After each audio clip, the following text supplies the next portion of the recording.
मसीह में प्यारे भाई बहनों, नमस्कार। जय मसीह की। मेरा नाम देवेंद्र तिवारी है। मैं उत्तर प्रदेश कानपुर में मेरा जन्म हुआ।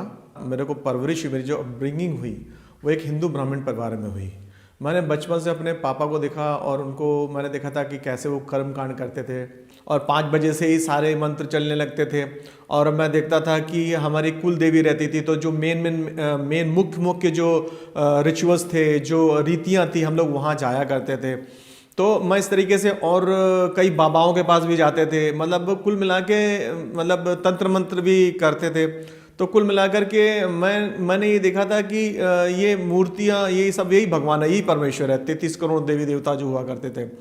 तो और मैं ये देखता था कि ये जो है ये सबको मानना चाहिए। मेरा ऐसा सोच बन गई थी कि यही सच है और यही सबको मानना चाहिए। और मैं देखता था कि वो मेरे पिताजी जो थे इतना ज़्यादा कर्मकांडी थे कि मतलब वो कुछ भी हो जाए वो व्रत करना नहीं छोड़ते थे। और वो जॉब भी करते थे और रात में आते थे, फिर भी वो अपनी मूर्तियों की मतलब उपासना करते थे। ये चीज़ें मेरे अंदर बहुत डीप डाउन भर गई थी। मैं भी बचपन से सोचता था कि मैं भी आगे चल करके ऐसे ही करूँगा, एक पंडित बनूंगा और साथ में जॉब भी करूँगा। तो इस तरीके से मेरी अपब्रिंगिंग हुई, मेरा इस तरीके से मैं बड़ा हुआ।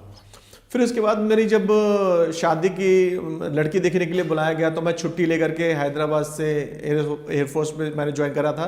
तो मैं एयरफोर्स से हैदराबाद से कानपुर आया अपने नेटिव प्लेस पे। तो मैं जब उस देखने आया उस लड़की को, तो जब हमारी इंगेजमेंट, मतलब हमारी जब पहली मुलाकात थी, तो जो स्मृति तिवारी उनका नाम है, तो उन्होंने पहले ही दिन मेरे को बता दिया था, देखो मैं यीशु को बहुत प्यार करती हूँ और तुमसे शादी करने के बाद भी मैं यीशु को छोड़ने वाली नहीं हूँ। तो मैंने सोचा ये ऐसा कौन बोलता है, शादी में देखने आया हूँ और मेरे से ऐसे बोल रही है। तो मेरे को थोड़ा मतलब मैं आश्चर्य हुआ थोड़ा कि ऐसा कौन बोलता है। लेकिन मेरे को यीशु मसीह जो मैं जब छोटे से बचपन से देखता था, तो मुझे वो एक परमेश्वर बहुत मीठा परमेश्वर लगता था। मुझे उसमें घृणा नहीं आती थी। मैं सोचता था कि 33 करोड़ देवी देवता के साथ ये भी एक परमेश्वर है। तो मैंने कहा ठीक है, तुम अपना जो विश्वास है अपनी जेब में रखो, मुझे उससे कोई प्रॉब्लम नहीं, मुझे यीशु से कोई प्रॉब्लम नहीं, तुम्हारे विश्वास से कोई प्रॉब्लम नहीं, लेकिन मुझको फोर्स मत करना कि मैं भी वही करूं। इस तरीके से हम दोनों ने बातचीत आपस में कर ली। फिर उसके बाद शादी की डेट आई, शादी हो गई। तो उसके बाद जब घर पे आई, तो मैं देखता था कि प्रसाद वगैरह रहते थे और जो देवी देवताओं के जो रहते थे वो प्रसाद वगैरह वो खाती नहीं थी, वो मुझे दे दिया करती थी। तो मैं भी फिर क्या करता था, मैं खा लेता था, क्योंकि मुझे सच्चाई पता थी और घर में किसी को पता नहीं थी कि ये जो है यीशु मसीह को मानती है। तो इससे पहले मैं एक बात बताना चाहूँगा कि जब जैसे शादी होती है, तो जो पत्नी होती है, मैंने देखा है कि लोग बोलती पिक्चर ले चलो, आइसक्रीम पार्लर ले चलो, घुमाने ले चलो। लेकिन मेरी पत्नी के अंदर एक खास बात थी, वो कभी नहीं बोलती थी कि मुझे पिक्चर दिखाओ, मुझे आइसक्रीम पार्लर ले जाओ, गार्डन ले जाओ। वो बोलती थी मुझे चर्च ले चलो। तो मुझे ये बात भी बहुत ही मेरे अंदर इम्प्रेशन आया, मैं प्रभावित हुआ कि ऐसा कौन हो सकता है कि जो चर्च का दीवाना हो। तो मैंने भी खुश हो जाता था कि चलो मेरे पैसे बचे, पिक्चर जाऊंगा, पैसे खर्च होंगे, खाना खाएंगे, तो अच्छा है, सस्ते में काम हो रहा है। तो मुझे कहा कि चलो चर्च चलते हैं। मैं चर्च ले चलता था उसको। तो वह एक जॉन अंकल हुआ करते थे, एक होली ट्रिनिटी चर्च पड़ती थी हमारे घर के पास में थी, तो खोल देते थे और वो अंदर चली जाती थी। मैं लेकिन चर्च कंपाउंड के बाहर रहता था, चर्च कंपाउंड के अंदर नहीं आता था। मैं पत्नी से प्रेम करता था, इसलिए उसकी इज्जत करता था, लेकिन मैं अपने ऊपर यीशु मसीह को थोपना नहीं चाहता था। तो अंदर दुआ करती थी, जो भी बात करती थी यीशु मसीह से। इस तरीके से हमारे दिन गुजरते गए। तो इस तरीके से दिन गुजरते गए। मैं 15 दिन की छुट्टी पर आया था शादी करने के लिए। तो मैं फिर देखता था कि वो बाथरूम में जाती और ब्लैंकेट डाल करके टॉर्च ला करके नया नया पढ़ती। तो मैं उसको देखता रहता था कि ऐसा क्या है इसमें कि बाइबल में कि इतना दीवाना होकर के कोई कर सकता है। तो इस तरीके मैं सोचने मजबूर करता था। मैं भी चैंटिंग करता था, मंत्रास की माला फेरता था, सारा पूजा पाठ सब काम करता था, नहा धो करके जैसा जो व्यवस्थित होकर करता था। लेकिन ये पैशन, जो एक चाहत थी, वो मेरे अंदर, मैं देखता था मेरी पत्नी को, तो मैं उसके सपोर्ट करता था। मतलब कि मैंने उसको कहीं पर ये बताने नहीं दिया कि वो यीशु मसीह को मानती नहीं, तो घर में बवाल हो जाता। लोग बोलते अरे ये कैसे करने दे रहे हो तुम। तो इस तरीके से दिन आए और मैं फिर वापस हैदराबाद आ गया।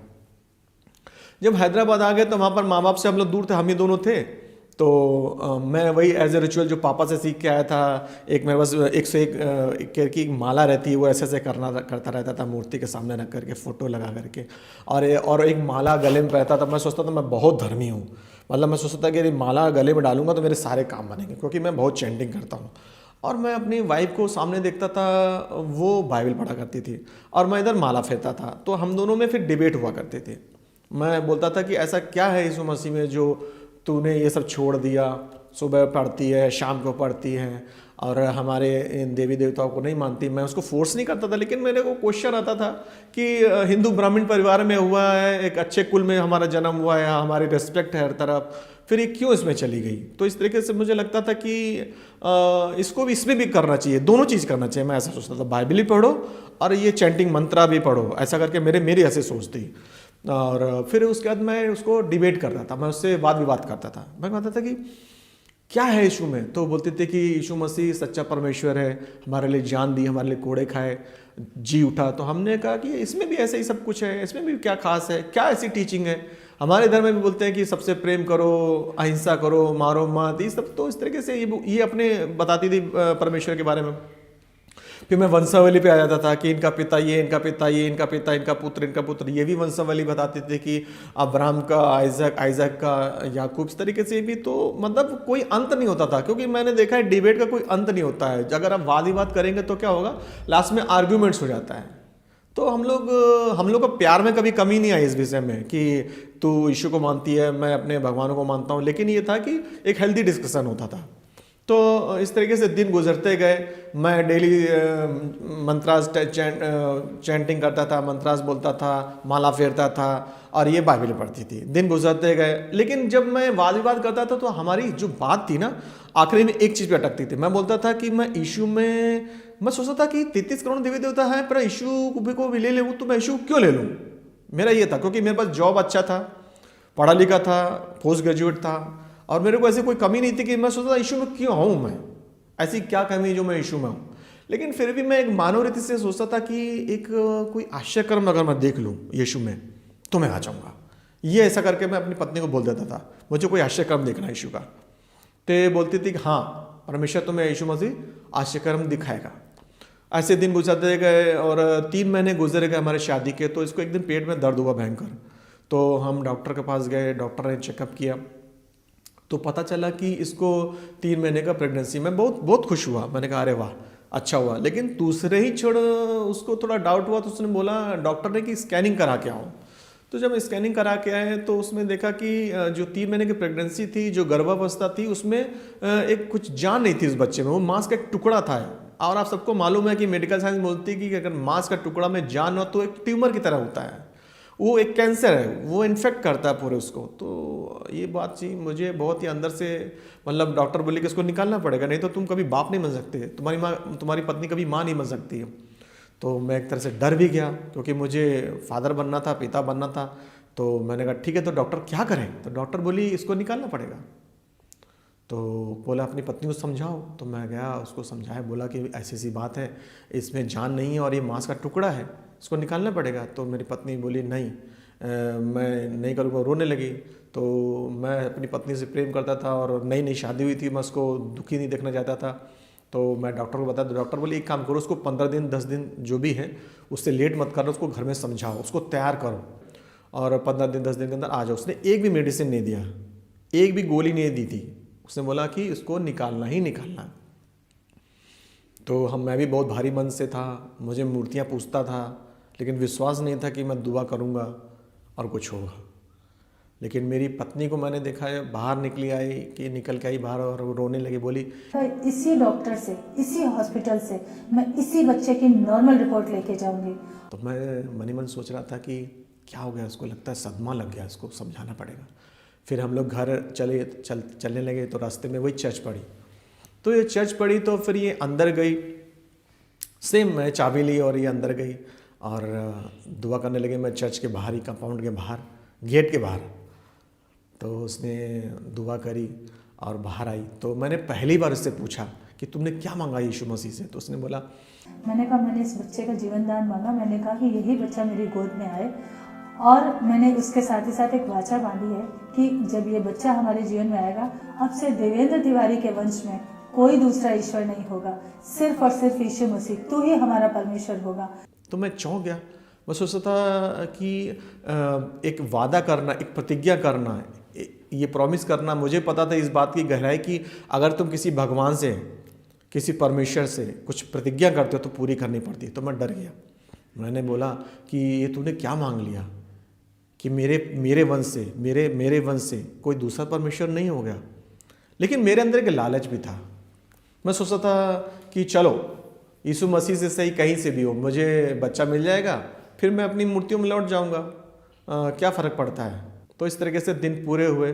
फिर दिन जब पूरे हुए, डॉक्टर की बात मुझे याद आई, उसको लेके चलना है। तो मैंने कहा चलो तैयार हो जाओ, डॉक्टर के पास चलना है, अबॉर्शन करना है, इसको निकालना है क्योंकि इसमें जान नहीं है। फिर रास्ते में आए हम लोग, फिर वही चर्च पड़ती थी। तो मैंने कहा कि दुआ नहीं करोगी? तो मेरी पत्नी गई अंदर, मैं फिर चर्च कंपाउंड के बाहर, तो इसने दुआ करी। फिर हम लोग डॉक्टर से मिलने गए। तो डॉक्टर पास जब हम लोग गए तो डॉक्टर ने बोला अरे ये तो अबॉर्शन का निकालना है, इसको अबॉर्ट करना है क्योंकि इसमें जान नहीं है। उसने पूरा केस शीट देखा और मेरे साइन ले लिए और ओटी तैयार कर दिया, ऑपरेशन थिएटर तैयार कर दिया। तो जब वो ओटी की तरफ वो जा रही थी तो डॉक्टर के मन में कुछ, मेरी पत्नी तो प्रार्थना कर ही रही थी, तो उसके मन में विचार आया चलो एक स्कैनिंग करा लेते हैं। तो उसने एक स्कैनिंग कराने के लिए बोला। फिर हम लोग इस हैदराबाद गए, हैदराबाद के स्कैनिंग सेंटर पे गए, वहाँ से स्कैन करा के लाए। तो जब स्कैनिंग की रिपोर्ट आई तो डॉक्टर भी परेशान हो गई, बोले अरे ये क्या हो गया, इसका तो पूरा बॉडी पार्ट बन गया, इसमें तो जान है। तो उसने पूछा मेरी पत्नी से कि तुम कहाँ गए थे? कहीं नहीं गए थे, हम यीशु की शरण में गए थे। लेकिन जब मैंने ये चीज़ देखी तो मेरा अंदर से दिल हिल गया। मैंने कहा अरे ये क्या हो गया, दुआ करी और ये काम हो गया। और मुझे पत्नी की भी याद आई कि उसने कहा था कि मैं यहाँ से नॉर्मल रिपोर्ट लेके जाऊँगी। जनरली जो लेडीज़ होती हैं वो घर जाती हैं, वहाँ पर डिलीवरी कराना अच्छा रहता, तो मैं उसको घर छोड़ के आया। फिर जब समय हुआ तो मैं छुट्टी लेकर के कानपुर गया। तो वहाँ मरियमपुर, इसको पेट में दर्द हो तो मरियमपुर हॉस्पिटल जब समय पूरा हुआ तो वहाँ एडमिट करा दिया। और वहाँ पर डॉक्टर ने बोला 2-3 दिन पहले ही एडमिट कर लिया। उन्होंने बोला 26 जून को एडमिट कर लिया। उन्होंने बोला कि बच्चे का सर नीचे आ गया है, पानी पूरी तरह से निकल चुका है, कुछ ही घंटों में डिलीवरी हो जाएगी। पूरा 26 तारीख बीत गई, 27 तारीख बीत गई, कुछ पेन नहीं, कोई साइन नहीं, और वो डॉक्टर भी इंतजार कर करके थक गए। फिर फाइनली उन्होंने डिसीजन लिया कि अब कोई चारा नहीं है, अब ओटी तैयार करो, अभी सिजेरियन करना पड़ेगा। और वो टाइम पे भी मेरे हस्बैंड ने सिजेरियन पेपर पे, सिजेरियन करने के लिए मेडिकल पेपर पे साइन कर दिए। इसलिए मैं बार बार मैसेज दे रही थी अंदर से कि जाइए और प्रेयर करवा के आइए। तो मैं भाग के दुआ कराता था। वहाँ से ब्रदर सिस्टर ये बोलते थे ब्रदर चिंता मत करो, हमने दुआ करी है, नॉर्मल डिलीवरी होगी और लड़का ही होगा। मैं बड़ी खुशी से आता था। फिर इधर मैं मंत्र भी मारता था, हालेलुया। 3 बज गए, फिर डॉक्टर मेरे को ढूंढता है, नर्स आई, बोला देवेंद्र तिवारी कौन? बोला मैं डर गया, क्या कर दिया मेरी पत्नी का? बोले तो मैं लड़का हुआ। आहा, मेरा दिल अंदर से हिल गया और नॉर्मल डिलीवरी हो गई। मैं एक कसम था, मेरे दिमाग में विचार चलते थे कि मैं कानपुर आया हूँ, सारे मेरी बहन, मेरी माँ आई है, वो ताबीज़ लेके आई है, कोई हनुमान का प्रसाद लेके आया है, इस तरीके से सब लोग लेके सारे लेके आए हैं। और मैं डरता था कि मैं कैसे बताऊंगा कि मैं यीशु से प्रेयर भी चल रही है। इस तरीके से मैं छोटा था तो मुझे प्रेशर रहता था, मेंटल प्रेशर रहता था। लेकिन परमेश्वर ने वो जो 3 दिन लगाए उस पर मेरे को परमेश्वर ने तोड़ा।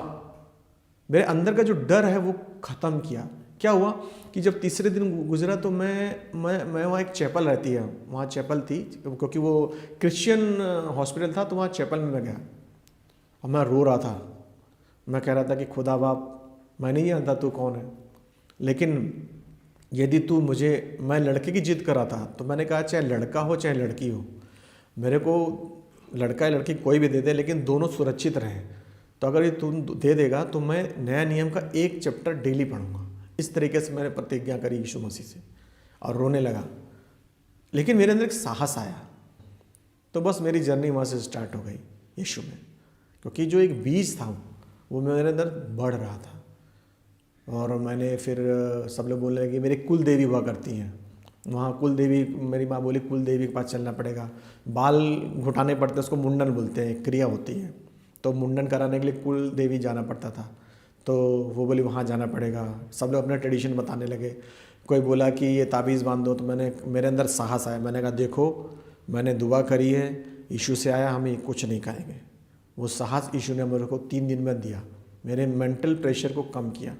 मैं कहीं मूर्ति वाला काम नहीं करूँगा। तो फिर मैं हैदराबाद। आप सभी को जय मसीह की दोस्तों, मेरा नाम है रोहित कुमार। आप देख रहे हैं दोस्तों, आज मैं आप सभी लोगों को बात करने वाला हूं आत्मिक शक्ति प्राप्त करने की क्षमता क्या होनी चाहिए। इंसान को आत्मिक शक्ति प्राप्त कैसे करना चाहिए, हर एक इंसान को कैसे हर एक दुख और तकलीफ से बचना चाहिए। क्योंकि प्रभु का वचन कहता है कि जब आप आत्मिक शक्ति से लड़ोगे और आत्मिक शक्ति से बचोगे तो प्रभु आपको बहुत सारी चीज़ों से आज़ाद करेगा। और यहाँ पे परमेश्वर का वचन कहता है, फिलिपियों की पुस्तक अध्याय 4 से 13 में लिखा हुआ है, मुझे जो मसीह में सामर्थ्य देता है उसके लिए द्वार में सब कुछ कर सकता हूँ। यानी कि परमेश्वर कहता है कि जब प्रभु हमारे लिए हर एक सामर्थ्य देता है तो परमेश्वर कहता है कि तुम्हें हर एक चीज़ कर जाना चाहिए, हर एक चीज़ को कर लेना चाहिए। क्योंकि प्रभु कहता है, यह वचन हमें इस बात को सिखाता है कि मसीह के द्वारा हम अपनी सारी समस्याओं और कठिनाइयों का सामना कर सकते हैं। यानी कि हर एक दुख और मुसीबत से हम निकल सकते हैं, बहुत सारी समस्याओं से हम आज़ाद हो सकते हैं। और यहाँ पे परमेश्वर कहता है, इब्रानियों की पुस्तक अध्याय 13 से 5 में लिखा हुआ है, मैं तुझे ना तो छोड़ूंगा और ना ही कभी भी त्यागूंगा। क्योंकि मेरे प्रियो, यहाँ पे परमेश्वर ने हमसे वादा किया है, परमेश्वर ने इस बात को हमसे कहा है कि परमेश्वर ने हमसे वादा किया, हमारे पूर्वजों से वादा किया है कि मैं तुझे कभी नहीं छोड़ूंगा और ना ही कभी तुझे मैं त्यागूंगा। क्योंकि मेरे प्रियो, यह वचन हमें यकीन दिलाता है कि परमेश्वर हमारे साथ है और वह हमें कभी भी अकेला नहीं छोड़ेगा, वह हमें कभी भी हताश नहीं होने देगा, वह हमें कभी भी परेशान नहीं होने देगा। हमारे जीवन में जो भी दुख और तकलीफ़ें आती हैं उन सब चीज़ों से वो हमें दूर कर देगा। इसलिए हम सभी लोगों को अपने जीवन में विश्वास के साथ और प्रभु के वचन के साथ अपने जीवन को व्यतीत करना बहुत ज़रूरी है। इसलिए हमें हमेशा प्रभु के वचनों के तहत जीवन को व्यतीत करना सही है।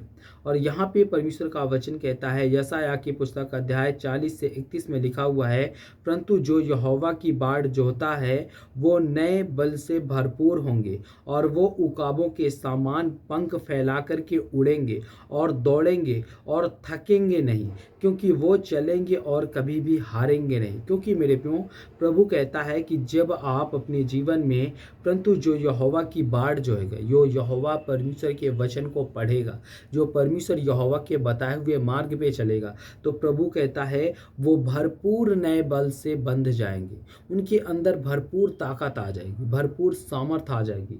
और प्रभु कहता है यहाँ पे, उकाबों के समान वो पंख फैला करके उड़ेंगे। और प्रभु कहता है कि वो दौड़ेंगे और थकेंगे नहीं, और वो चलेंगे और हारेंगे नहीं, क्योंकि उनको परमेश्वर सामर्थ्य देता है। परमेश्वर उनको कभी भी परेशान और हारने और परेशान और तमाम प्रकार की चीज़ों से आज़ाद कर देता है। और दोस्तों, ये वचन हमें परमेश्वर की उपस्थिति से मिली शक्ति और साहस के बारे में बताता है। क्योंकि प्रभु, आज बहुत से ऐसे लोग हैं जो आज अपने जीवन में प्रभु की उपस्थिति को नहीं जान पाते हैं। प्रभु हमेशा हमारे अंदर रहता है। प्रभु कहता है कि तुम्हारी शरीर मेरी मंदिर है, इसलिए अपने पवित्र आत्मा को, यानी कि अपनी आत्मा को आप लोगों को हमेशा पवित्र रखना चाहिए। क्योंकि पवित्र आत्मा का वास हमारे अंदर होता है। वो परमेश्वर कहता है कि मेरा मंदिर और कहीं नहीं है, वो मंदिर सिर्फ हम इंसान हैं। प्रभु कहता है, जब अपनी पवित्रता को आप संभाल करके रखोगे और अच्छे से रखोगे तो प्रभु कहता है कि तुम्हें बहुत सारी चीज़ों से वो बचाएगा, तुम्हें बहुत सारी प्रॉब्लमों से छुटकारा दिलाएगा। तो जितने मेरे मसीह भाई बहन हैं, आप सभी लोगों से कहना चाहता हूँ, जय मसीह की दोस्तों। God bless you all of you, आमीन। नेक्स्ट वीडियो मिलता हूँ दोस्तों।